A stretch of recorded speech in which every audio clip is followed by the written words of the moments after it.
Het Kemmerenkoor uit Gijsteren bestaat 50 jaar. Dit jubileum werd afgelopen weekend onder meer gevierd met een boottocht. In 1968 zag het koor het levenslicht. Het koor is ontstaan 50 jaar geleden in Gijsteren, opgericht door pastoor Kemmeren. En pastoor Kemmeren was een voor die tijd heel moderne man, want hij vond dat er niet alleen in de kerk gezongen moest worden, maar dat er altijd gezongen moest worden. En dat betekent dus ook ander repertoire, modern repertoire. En hij heeft dat opgericht en hij heeft dat ook jaren later nog uit een erfenis heeft hij dat gesubsidieerd toen hij al lang overleden was.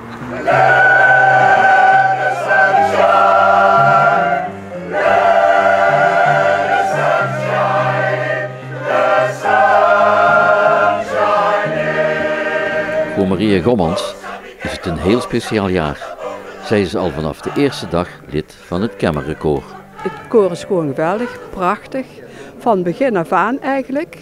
We hebben in het begin gestart met 42 leden, waaronder ook mijn moeder en 2 zussen die meezingen. En nog een jonger zus die deed de koffie verzorgen omdat ze te jong was om bij het koor te komen. We hebben pieken en dalen gekend, maar we zitten nu weer op 42 leden. Dus wat dat betreft zijn we nog steeds een springlevend koor wat elke week weer met heel veel plezier zingt.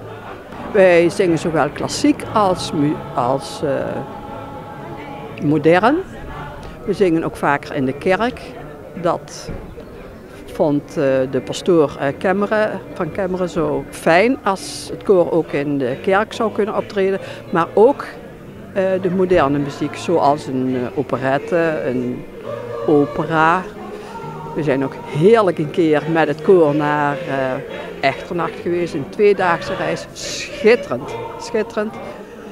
Albert van Dalsem is een keer in de kerk geweest. Dat bewerkstelligde al die pastoor. Ook de kosten die daaraan verbonden waren. Dat, gewoon geweldig. Ik kan niet anders zeggen.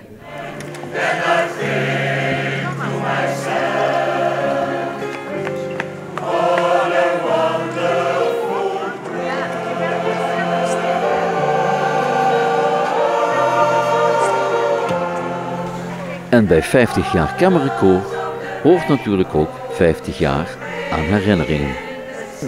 Ja, er zit zeker een herinnering bij.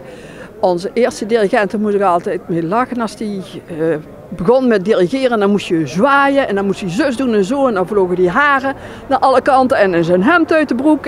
Maar we zongen en we moesten goed van hem zingen. En net zo lang oefenen tot het ging zoals hij het graag had. Het hele jaar door viert het koor hun gouden jubileum.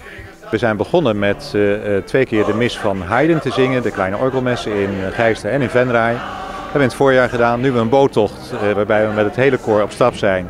Tussendoor even uitstappen zoals hier in Arsen om ook de omgeving even mee te kunnen laten genieten van onze zangkunst. En in het najaar hebben we een dinnershow, 15 en 16 september. Waarbij we 2 keer ruim 100 mensen te eten hebben voor een 5-gangen diner. En tussendoor voerden we een 60-jarige show op.